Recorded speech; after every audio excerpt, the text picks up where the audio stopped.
മാധവൻ നായരുടെയും സന്ധ്യാമ്മയുടെയും 3 പെൺമക്കളിൽ മൂത്തവളായിരുന്നു ശ്രീലക്ഷ്മി. രണ്ടാമത്തേത് ശ്രീവിദ്യയും ഇളയവൾ ശ്രീധന്യയും. കിഴക്കേടത്തുകാർ എന്ന് പറഞ്ഞാൽ ആ നാട്ടിലെ വലിയ പ്രമാണിമാരായിരുന്നു. ഒരു കാലത്ത് ആ നാട്ടിലെ പോലീസ് സ്റ്റേഷനും കോടതിയുമെല്ലാം കിഴക്കേടത്ത് മനയായിരുന്നത്രേ. അന്ന് മാധവൻ നായരുടെ അപ്പൻ അപ്പൂപ്പന്മാരായിരുന്നത്രേ ആ നാട്ടുകാരുടെ പ്രശ്നങ്ങൾക്കെല്ലാം മധ്യസ്ഥതയും തീർപ്പും കൽപ്പിച്ചിരുന്നത്. ഏക്കർ കണക്കിന് ഭൂമിയും നെൽപ്പാടങ്ങളും തെങ്ങിൻ തോപ്പുകളും ഉണ്ടവർക്ക്. ഇന്നുമെല്ലാം അതുപോലെ തന്നെ നിലനിൽക്കുന്നു. എല്ലാത്തിനുമായി 100 കണക്കിന് പണിക്കാരും ഉണ്ടാവും എപ്പോഴും. പട്ടിണിയും പരിവട്ടവും നിലനിന്നിരുന്ന അക്കാലത്ത് പാവപ്പെട്ടവരുടെ ഒരു ആശ്വാസ ഇടമായിരുന്നു കിഴക്കേടത്ത് മന. അതുകൊണ്ട് തന്നെ പണിക്കാരുടെ കൂടെ കൊച്ചു കുട്ടികളും പതിവായി അവിടേക്ക് പോകുമായിരുന്നത്രേ. നല്ല കുത്തരി കഞ്ഞിയും പുളിശ്ശേരിയും പുഴുക്കുമെല്ലാം വയറു നിറയെ എല്ലാവർക്കും കഴിക്കാമായിരുന്നു. ഏതു സമയത്തും സംഭാരം കിട്ടുന്നത് അവിടുത്തെ മാത്രം പ്രത്യേകതയുമായിരുന്നു. കിഴക്കേടത്ത് മനയിലെ ആസ്ഥാന ആശാരിപ്പണിക്കാരനായിരുന്നു പാപ്പുവാശാൻ.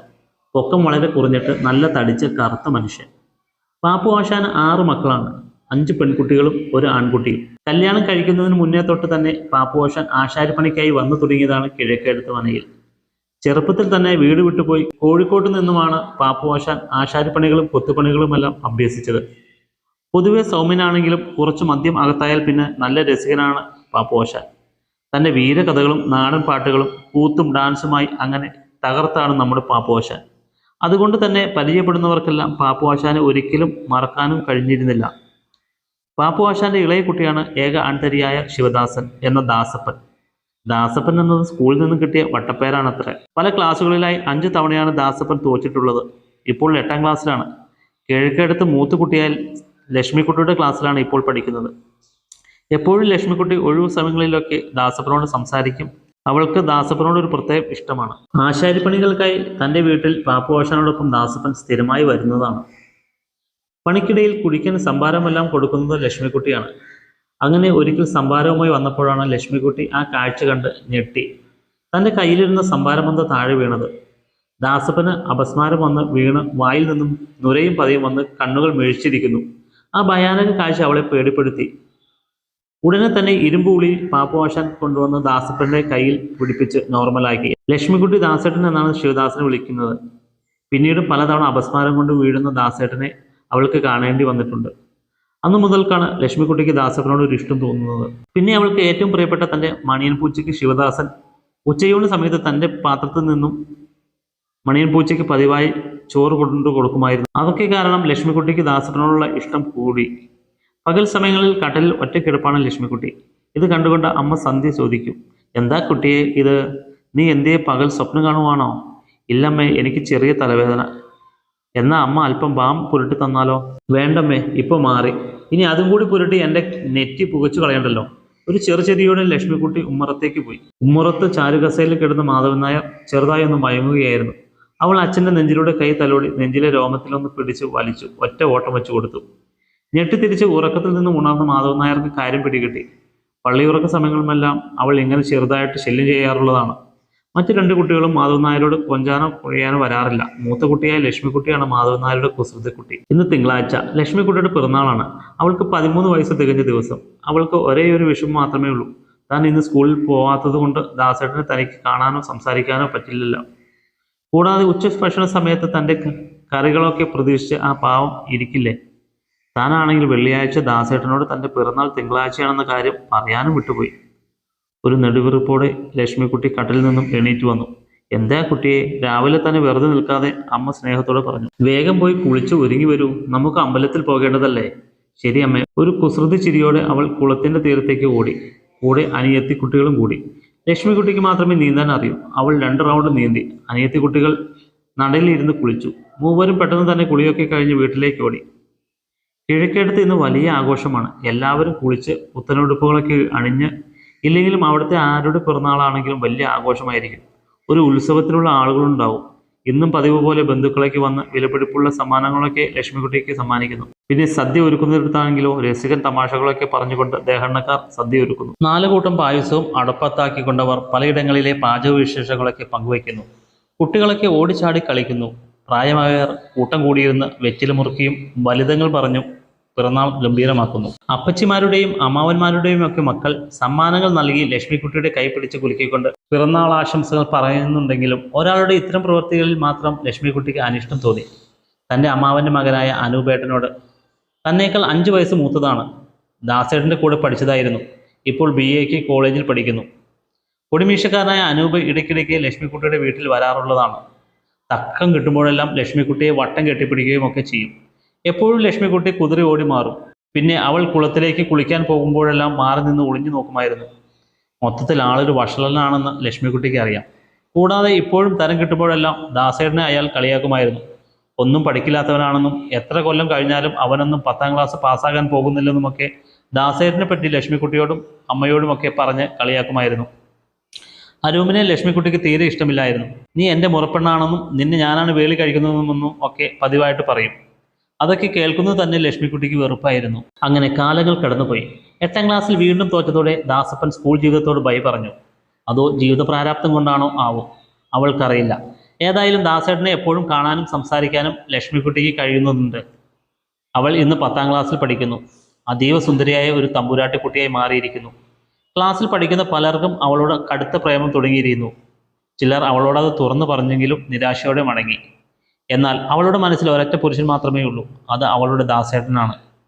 അവർ തമ്മിൽ പരസ്പരം ചിരിക്കുകയും സംസാരിക്കുകയും ഒക്കെ ചെയ്യുന്നുണ്ടെങ്കിലും ഇക്കാര്യം അവൾ ഒരിക്കലും ദാസപ്പനോട് പറഞ്ഞിട്ടില്ല. ഏതായാലും അധികം വൈകാതെ തന്നെ ദാസേട്ടനോട് തൻ്റെ പ്രണയം പറയണമെന്ന് അവൾ അതിയായി ആഗ്രഹിച്ചു. അതിനായി അവൾ കാത്തിരുന്നു. ചിങ്ങമാസം വന്നെത്തി. കുടിയിലെ മാവിൻ കൊമ്പിൽ ഊഞ്ഞാല് കെട്ടാനായി അമ്മ ദാസേട്ടനെ പറഞ്ഞേൽപ്പിച്ചു. അവിടെ വെച്ച് ലക്ഷ്മിക്കുട്ടി തൻ്റെ പ്രണയം ദാസപ്പനോട് തുറന്നു പറഞ്ഞു. കേട്ടിട്ട് അന്തം വിട്ടുനിന്ന് ദാസപ്പന് എന്താ അവളോട് പറയുക എന്നായി. തനിക്ക് അവളെ ഇഷ്ടമല്ല എന്ന് പറഞ്ഞാൽ അത് വലിയൊരു കള്ളമാകും. കാരണം അവളെ അവനും ഇഷ്ടമാണ്. പക്ഷെ താനൊരു പാവപ്പെട്ടവനല്ലേ. ലക്ഷ്മിക്കുട്ടിയോ തനിക്കൊന്നും ഒരിക്കലും സ്വപ്നം പോലും കാണാത്ത ഒരു തറവാട്ടിലെ കുട്ടി. ഇതെങ്ങാനും അവർ അറിഞ്ഞാലോ തൻ്റെ ഗതി എന്താകും? എല്ലാം നിമിഷ നേരം കൊണ്ട് ദാസപ്പൻ്റെ മനസ്സിലൂടെ കടന്നുപോയി. ദാസേട്ടാ, എനിക്ക് ദാസേട്ടന് കൂടാതെ ജീവിക്കാൻ കഴിയില്ല, അവൾ പറഞ്ഞു. നമുക്ക് ആരും അറിയാതെ ഇങ്ങനെ തന്നെ പോകാം. സമയമാകുമ്പോൾ നമുക്ക് ഒന്നിക്കാനുള്ള വഴി നോക്കാം. ദാസേട്ടൻ ഒന്ന് മൂളി. അങ്ങനെ പിന്നെയും കാലങ്ങൾ കടന്നുപോയി. ദാസപ്പന്റെ അച്ഛൻ പാപ്പുവാശാന് കരൽ രോഗം വന്ന് ഈ ലോകത്തോട് ഇവിടെ പറഞ്ഞു. അപ്പന്റെ എല്ലാ കഴിവുകളും കിട്ടിക്കൊണ്ട് ഇന്ന് ദാസപ്പൻ ഒരു നല്ല ആശാരിപ്പണിക്കാരനായി മാറി. ഒരു ദുശീലവുമില്ലാത്ത നല്ലൊരു വ്യക്തിയെ ദാസപ്പൻ മാറിക്കഴിഞ്ഞു. എങ്ങനെയെങ്കിലും പണം ഉണ്ടാക്കുക എന്ന ഒറ്റ ലക്ഷ്യം മാത്രമേ ദാസപ്പനുള്ളൂ. അതിനായി വലിയ വലിയ വർക്കുകളൊക്കെ എടുത്ത് പണിക്കാരുമായി ദാസപ്പൻ പണികളൊക്കെ ചെയ്ത് പതുക്കെ പതുക്കെ മെച്ചപ്പെട്ടു തുടങ്ങി. തൻ്റെ ചേച്ചിമാരെയൊക്കെ ദാസപ്പൻ നല്ല രീതിയിൽ കല്യാണം കഴിച്ച് പറഞ്ഞയച്ചു. ലക്ഷ്മിക്കുട്ടിയാണെങ്കിൽ ഇപ്പോൾ 1ാം വർഷം ഡിഗ്രിക്ക് പഠിക്കുന്നു. ഇപ്പോഴും പരസ്പരം അവർ കാണാറും സംസാരിക്കാറുമുണ്ട്. മുറച്ചെറുക്കൻ അനൂപിൻ്റെ വഷളത്തരം നാട്ടിലേക്ക് പാട്ടായി തുടങ്ങിയത് ഒരു കൂട്ടുകാരി മുഖേന ലക്ഷ്മിക്കുട്ടിയും അറിഞ്ഞിരുന്നു.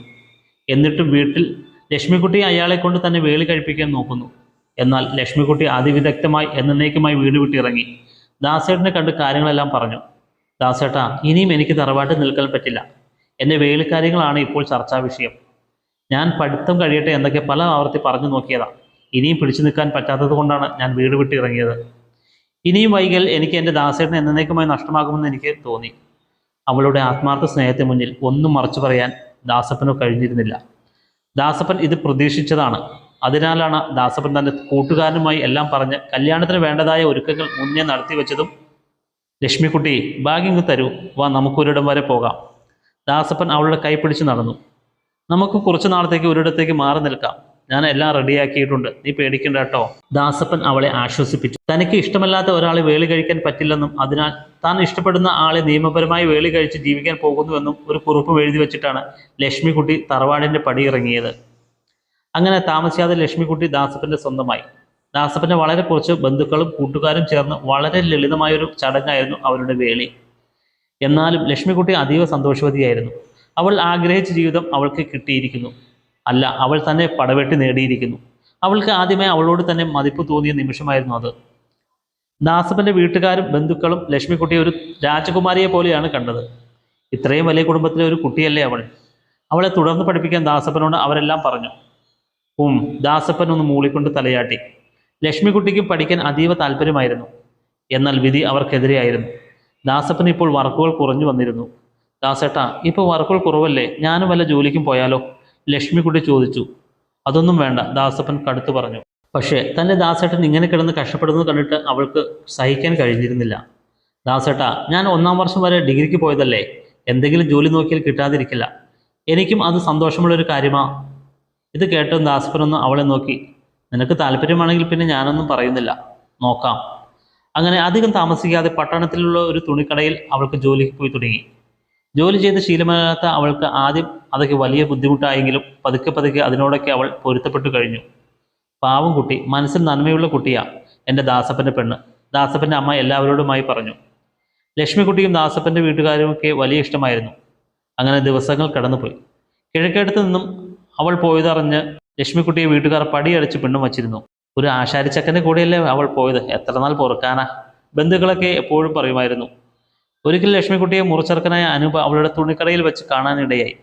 ഡ്രസ്സ് വാങ്ങാൻ വന്നതായിരുന്നു ആ വഷളൻ. അവിടെ ജോലിക്ക് നിൽക്കുന്ന ലക്ഷ്മിക്കുട്ടിയെ കണ്ട അവൻ പുച്ഛത്തോടെ നോക്കി, പിന്നെ ഒരു പരിഹാസ ചിരിയും. അനൂപിനാണെങ്കിൽ ബാങ്കിൽ ഉദ്യോഗം കിട്ടിയത് പിന്നീട് ലക്ഷ്മിക്കുട്ടി അറിയാനിടയായി. ഇത്തരം കാര്യങ്ങളെല്ലാം വൈകുന്നേരങ്ങളിൽ അവൾ ദാസപ്പനെ അറിയിക്കുമായിരുന്നു. ലക്ഷ്മിക്കുട്ടിയെ, നിനക്ക് വിഷമമുണ്ടോ?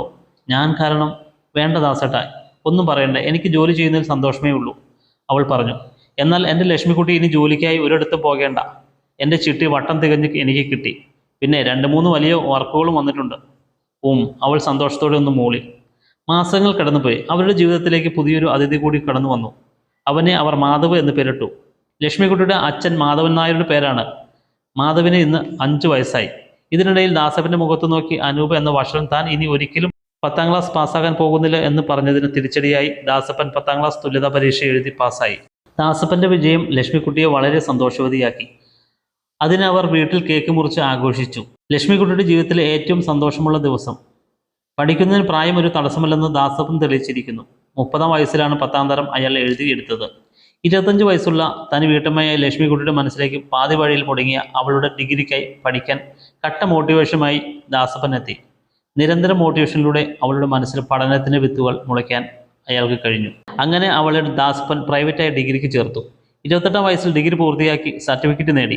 ഇതിനിടയിൽ നിരന്തരമായി പഠിച്ച ദാസപ്പൻ എന്ന ആശാരിച്ചക്കൻ താലൂക്ക് ഓഫീസിൽ ക്ലർക്ക് പരീക്ഷ പാസ്സായി ഉദ്യോഗം നേടിയിരിക്കുന്നു. പിന്നീട് അവരുടെ ജീവിതം മാറിമറിയുകയായിരുന്നു.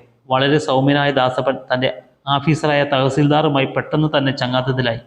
തൻ്റെ ഭാര്യ നന്നായി പഠിച്ചിരുന്നതായും പാതി വഴിയിൽ മുടിയ ഡിഗ്രി പൂർത്തിയാക്കിയെന്നും ദാസപ്പൻ ഓഫീസറോട് പറഞ്ഞു. കഥകളൊക്കെ കേട്ടിരുന്ന തഹസീൽദാർ ഭാര്യയെ സിവിൽ സർവീസിന് പഠിപ്പിക്കാൻ ദാസപ്പനോട് ഉപദേശിച്ചു. വൈകിട്ട് ഇതെല്ലാം ലക്ഷ്മിക്കുട്ടിയോട് ദാസപ്പൻ വന്ന് പറഞ്ഞു. ലക്ഷ്മിക്കുട്ടിയെ, ഞാൻ പറഞ്ഞിട്ട് നീ മറുപടി ഒന്നും പറഞ്ഞില്ല. ദാസേട്ടാ, അതൊക്കെ നമ്മളെ കൊണ്ട് കൂട്ടിയേ കൂടൂ. വലിയ വലിയ ആൾക്കാരല്ലേ അതിനൊക്കെ പഠിക്കുന്നത്. പക്ഷെ വെറുതെ വിടാൻ ദാസപ്പന് തോന്നിയില്ല.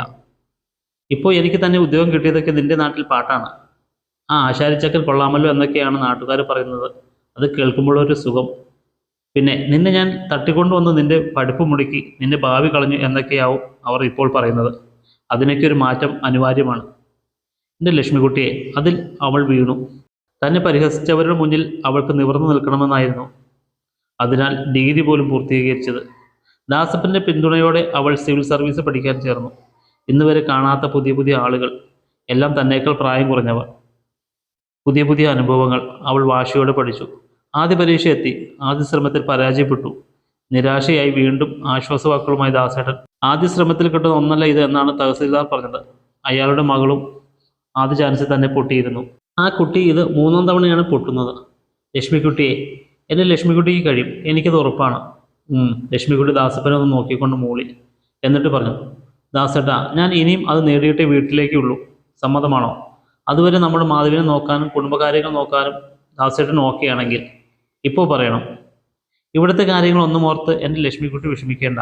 എല്ലാം ഞാൻ നോക്കിക്കൊള്ളാം. നിനക്കുള്ള ഹോസ്റ്റൽ സൗകര്യം പോലും ഞാൻ റെഡിയാക്കിയിട്ടുണ്ട്. നാളെ പുറപ്പെടാം.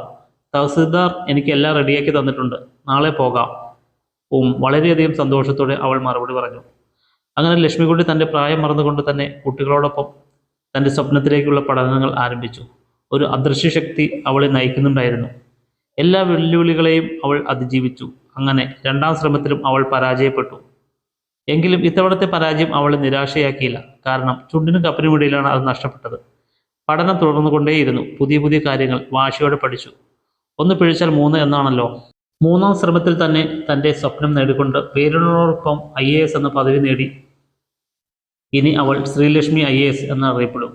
വീട്ടിൽ തിരിച്ചെത്തിയ ലക്ഷ്മിക്കുട്ടിക്ക് അതിഗംഭീരമായ വരവേൽപ്പാണ് ദാസപ്പൻ്റെ വീട്ടുകാരും നാട്ടുകാരും ഒരുക്കിയിരുന്നത്.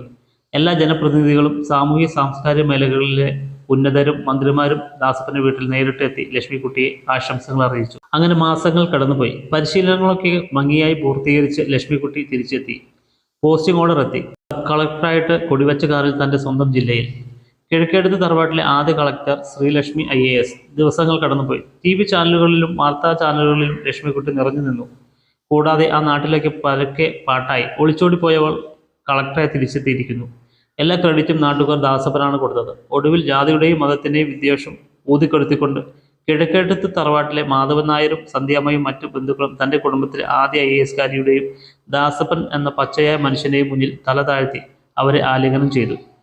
നാട്ടുകാർക്കായി പരിചയപ്പെടുത്തി. ഇവർ കിഴക്കേടത്ത് തറവാട്ടിലെ സ്വന്തം മക്കളാണ്.